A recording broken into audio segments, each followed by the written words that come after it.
This video is about the difference in quality when using phantom power compared to normal plug-in power sockets.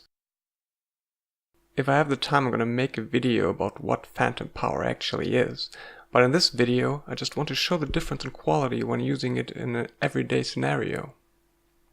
If you look at more professional microphones, you will notice that they usually use these CLR cables. And in the case of condenser microphones, they will run using so-called phantom power, which requires special power sources. But there are also simple adapters for cinch cables. So what if instead of using the proper power source, you just use a plug-in power socket as most PC sound cards have? The short answer is, it will probably work, but with less initial signal. But what about the quality? I've created a little experiment in which I recorded a tune with phantom power and without. The tune consists of a well-defined sinus, followed by silence, and then the title music of my favorite porn game, which also happens to be the former national anthem of part of my country. Yep, you heard that correctly. They used a national anthem for a Japanese porn game, which is, first of all, hilarious, and secondly, will most likely cause little copyright infringement. Then I scaled the volume of all recordings so that the well-defined part of the recording has the same volume. This way, we can compare the noise rather well.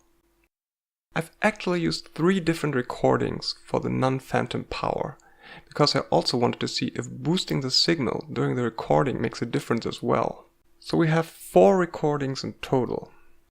When we look at the noise, we can already see something interesting.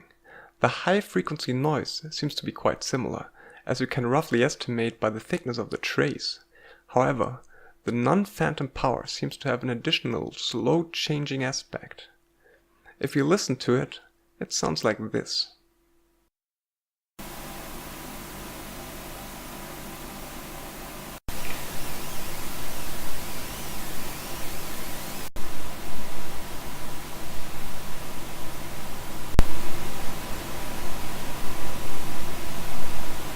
Now to me that sounds as if the non-boosted recording has the worst noise, while the others are rather similar.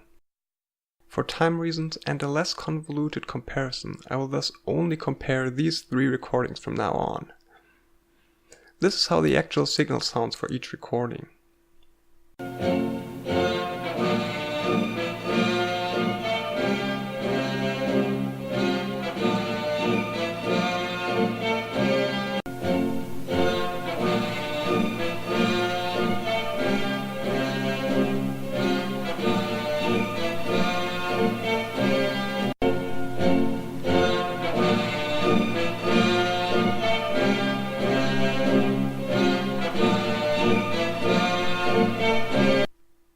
Alright, and here's the porn version.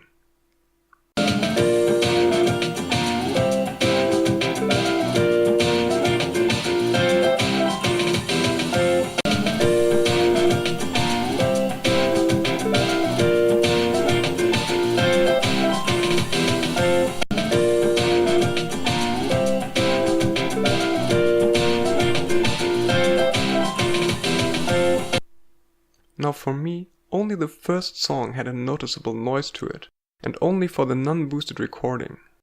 So what did we learn from this simple experiment? Does phantom power improve the recording? Yes, of course it does. If not, people would not buy expensive equipment for it.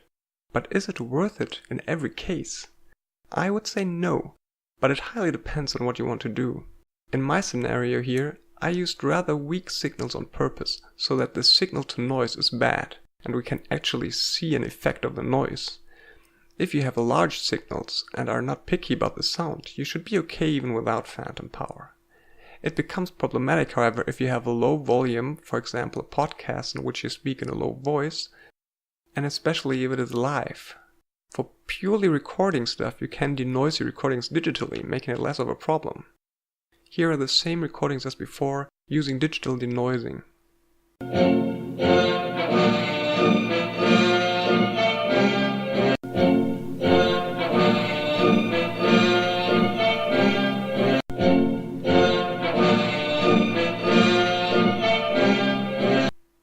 So there you have it. It's up to you to decide if this is good enough for you. Thanks for watching, and goodbye.